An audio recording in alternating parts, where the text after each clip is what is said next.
O Senhor esteja convosco. Ele está no meio de nós. Proclamação do Evangelho de Jesus Cristo, segundo São Lucas. Glória a vós, Senhor. Naquele tempo, Jesus estava expulsando um demônio.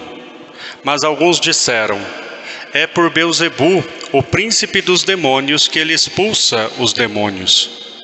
Outros, para tentar Jesus, pediam-lhe um sinal do céu.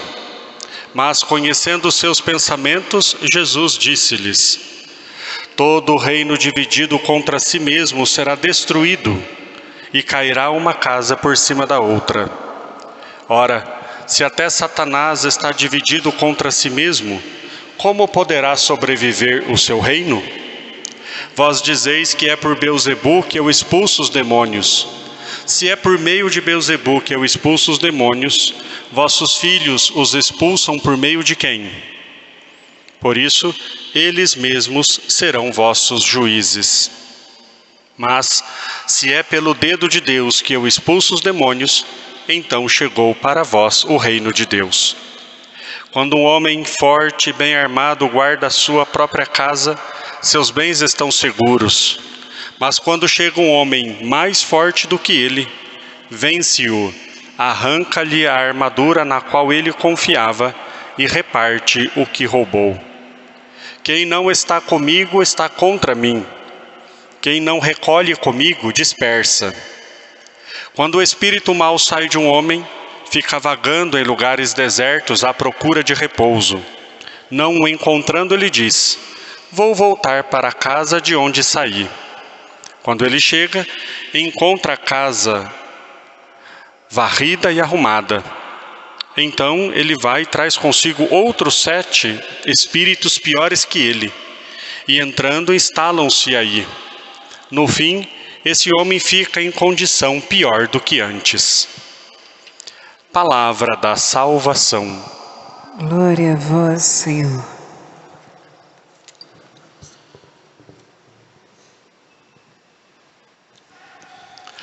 Ó Maria concebida sem pecado, rogai por nós que recorremos a vós. Em nome do Pai, do Filho e do Espírito Santo. Amém. Amém.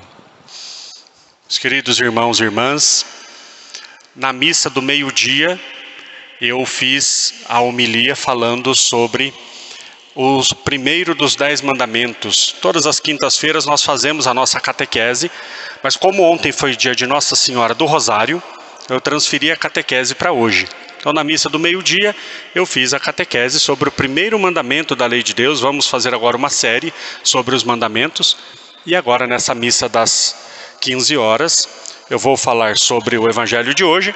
Então, aqueles que acompanham, também quem está nos acompanhando, lá no meu canal do YouTube, hoje vai ter as 2 homilias, tanto a catequese quanto a homilia deste Evangelho de hoje. O Evangelho de hoje é um pouco longo, onde Jesus tem um embate com os fariseus quando querem pô-lo à prova.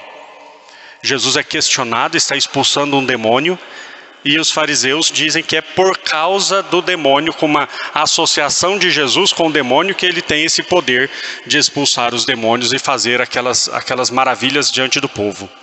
Pois bem, no outro evangelho, Jesus vai dizer que esse é o pecado contra o Espírito Santo, que é o pecado que não tem perdão, quando se blasfema contra o próprio Cristo, dizendo que ele é o mal. Mas no evangelho de hoje, Jesus vai então contando essa parábola, dizendo a questão do reino, que dividido cai sobre si mesmo, e no final ele diz que um espírito quando sai, e aqui eu quero pegar essa parte, um espírito quando sai de um homem, fica vagando em lugares desertos, a partir do versículo 24. Não encontrando repouso, ele volta para a casa de onde saiu.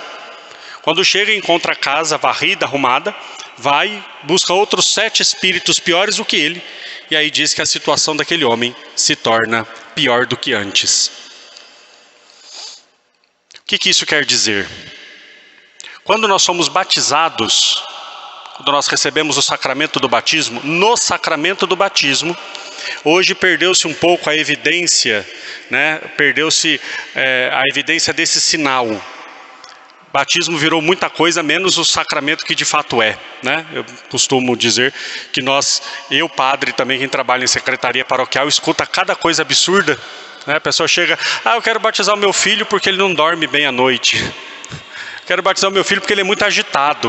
Batismo não é chá de camomila para acalmar a criança. Batismo é sacramento. Pois bem, perdeu-se um pouco, mas no sacramento do batismo nós temos um rito do exorcismo, né? Não que a criança esteja possuída pelo demônio, mas por causa do pecado original, nós somos escravos do demônio, escravos do pecado. Então o rito do batismo, ele tem essa parte, passa o óleo dos catecúmenos no peito, e depois tem uma oração que o padre impõe as mãos sobre a criança e pede que seja expulso então o mal, né? Que aquela criança seja liberta do poder do pecado. O batismo liberta do poder do pecado. E essa escravidão que o demônio afligia sobre nós, o pecado. São Paulo vai dizer que quem comete pecado é escravo do pecado. Então, no rito do batismo, nós somos libertos do pecado. Nós vimos Jesus contando aqui essa coisa, né? Um homem forte guarda a sua casa. Quem é esse homem forte que guarda a sua casa? O demônio que tinha posse de nós seres humanos pelo pecado e guardava aquilo que era dele. Chega Jesus, que é mais forte, vence o demônio pela morte na cruz e arranca dele, nos arranca das mãos do demônio, da escravidão do demônio. Então, quando o demônio sai dessa pessoa, então, nós somos livres do demônio, somos libertos do demônio pelo batismo. Somos libertos do poder que nos amarrava ao demônio, que é o pecado. Estamos livres. Diz aqui, quando o espírito sai de um homem, saiu, vai embora, vagueia.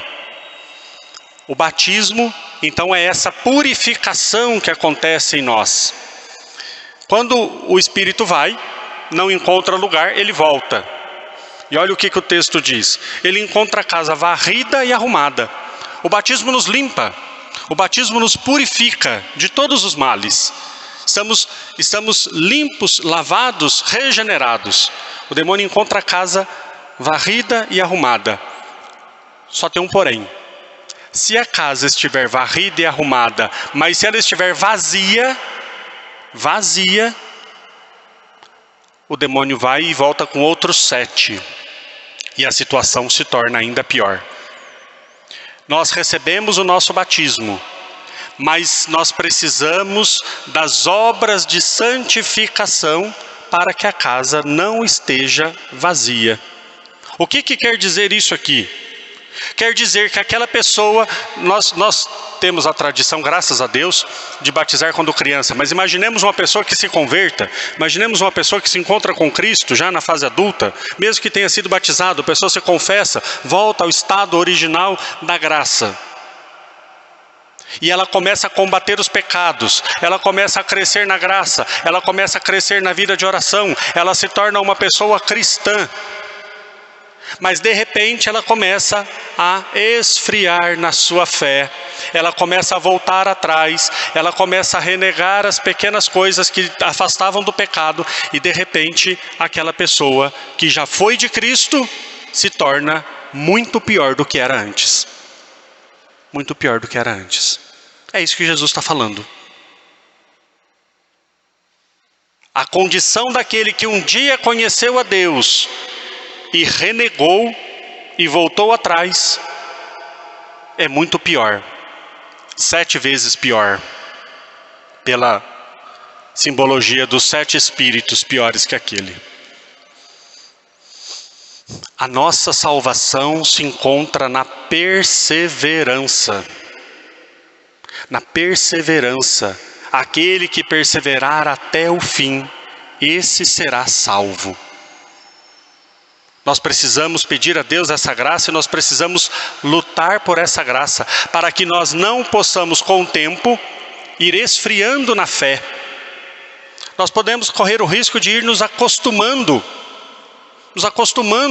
aos pouquinhos, e nós vamos entrando num estado de lentidão, de mornidão.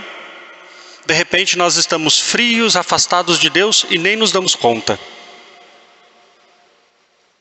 Tem uma história que diz que se você pegar um sapo e jogar numa panela de água quente, ele bate na água e pula. Foge. Bate na água e pula fora.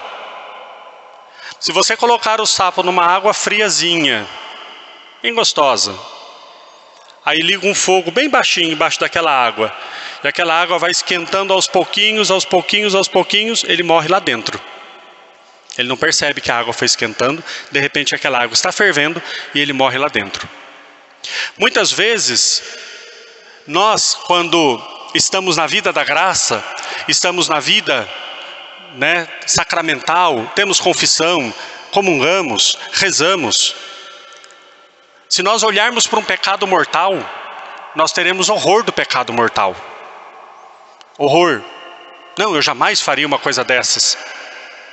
Mas aí nós vamos nos acostumando com os pecados veniais, nós vamos nos deixando levar pelos pecados veniais e com essa desculpa, mas não é pecado mortal, é pecado venial. Quando eu me confesso, eu não falo, eu não peço um perdão verdadeiro, no ato penitencial da Santa Missa, eu vou me acostumando com os pecados veniais, uma multidão de pecados veniais, de repente eu estou cometendo aqueles pecados mortais horrorosos que eu tinha aversão e nem percebo o quanto aquilo faz mal para mim.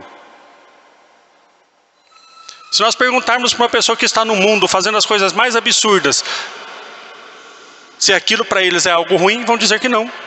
Por quê? Porque voltaram atrás.